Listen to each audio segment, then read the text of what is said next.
ভীষণ অসুস্থ। আমার ছেলেটাকে আপনি বাঁচান, দয়া করে আপনি আমার সাথে চলুন, না হলে আমার ছেলেটা মরে যাবে। আপনি এত ভয় পাচ্ছেন কেন? কিছু হবে না আপনার ছেলের।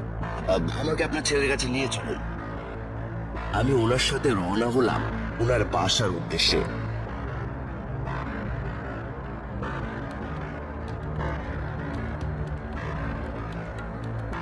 কিছু দূর যেতেই খেয়াল করলাম আমাদের গাড়িটা আমার বাংলোর পথেই যাচ্ছে। রাত তখন আনুমানিক 1:30। লোকটার মনের অবস্থা বুঝতে পারছিলাম, তাই কোনো প্রশ্ন না করে চুপচাপ বসেছিলাম। হঠাৎ আমার গাড়িটা বাংলোর সামনে দাঁড়ালো। আমি অবাক হয়ে জিজ্ঞেস করলাম,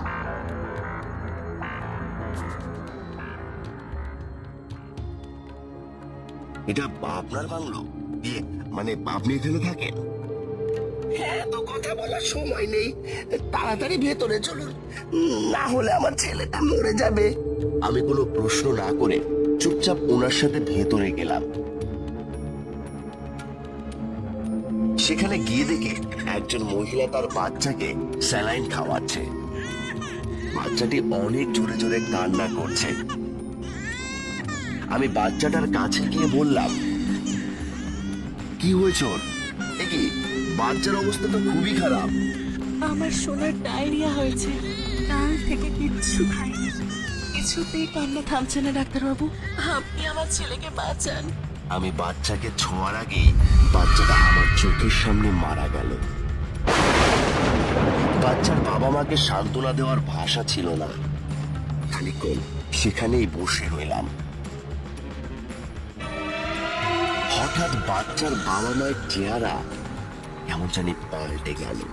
তাদের চোখ দিয়ে আগুন বের হচ্ছে, গলায় রক্ত মাখা ছুরি গেঁথে আছে। হয় আমার গা ছমছম করে উঠল।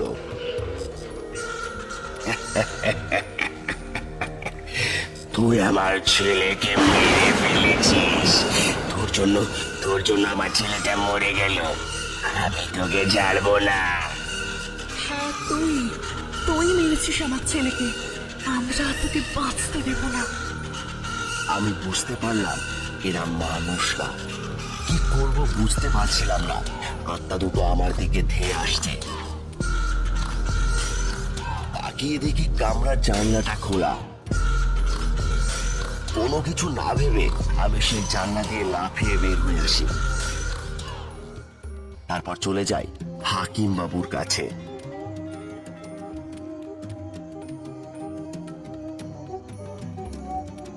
কি হচ্ছে সব হাকিম বাবু?